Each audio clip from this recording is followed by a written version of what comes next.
Ang handog mo na manginannouncer sa radyo, ugon, DJ, and wow! Ay, nataraka, magatuwa sa mga libro na dyan.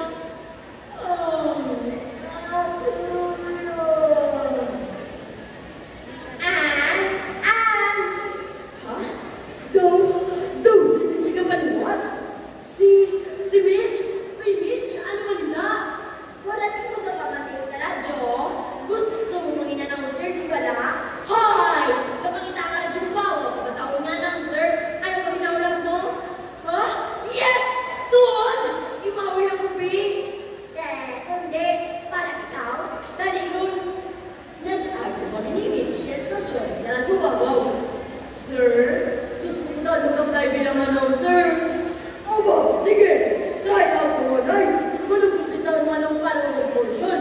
Kita kung mga tao na ka, mapalawag ka na sa dam. Oh, red doon! Good, sir! Sige! Umpisay ron! Maya na ata sa inyong katala. Ako si Wawawan sa aking palawagan portion. Lola, unay ka.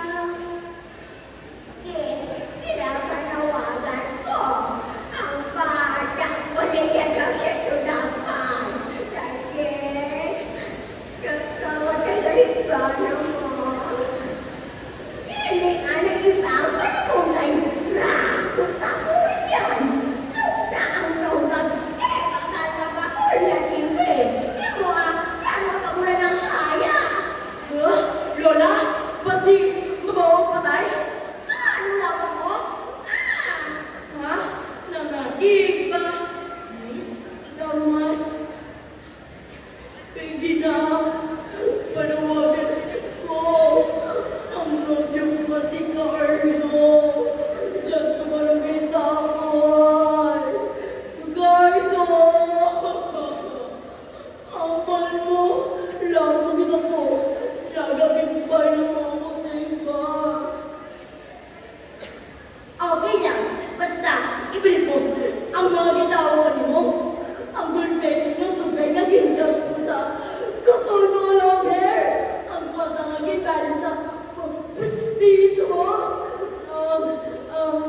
Miss, tama lang.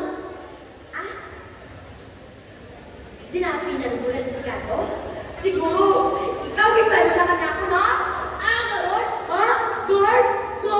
Pagwata! Sus, ang yun-sir ng mga panawagan ba?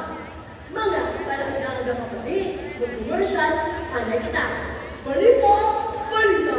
Diyan naran! Ang buli na ng table na special offer. Buy one, take one, ang mo! Lain-lain ng disenyo. Well, kote ba ito? Kag may kote yung plano. Libre yung makeup sa mga sunod sa lubong. Dali, reserva na para hindi na upusan. Right now! Dahil ito balik sa ating programa. Mister, ikaw man. Di, pinapanawagan ko ang asawa ko si Bebang. Bebang, ang maliwag ko nga. Wala kitang dito ko nga. Itugog sa batata. Sa resen, wala mo sa kaisalo. Wala mo sa supermarket.